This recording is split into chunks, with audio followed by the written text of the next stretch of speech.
चही बास गिर गहबरा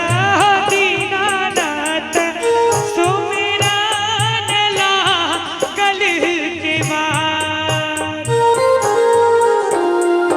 पाही ऊपर चढ़ी सूतल छा दीनानाथ बाझिन दुआरी अच्छी ठा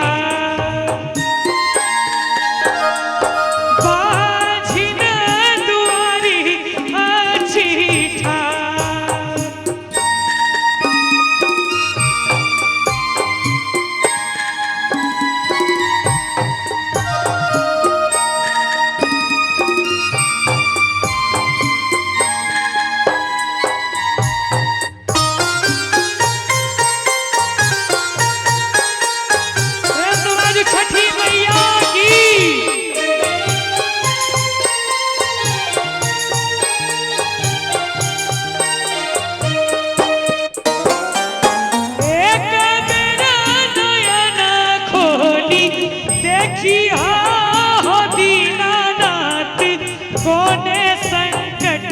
पड़ल तोहार एक बेरा नयन खोली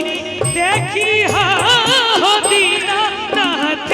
कोने संकट पड़ल तोहार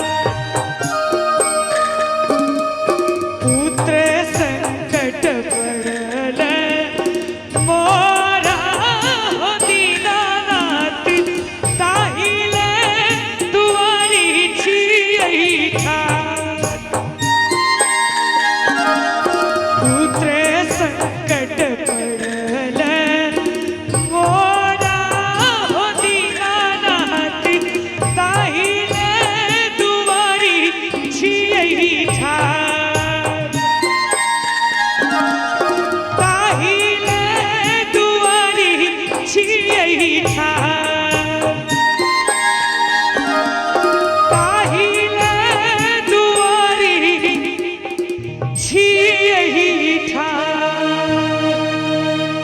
लागल हुए देख जोरदार ताली बजा दिए सब।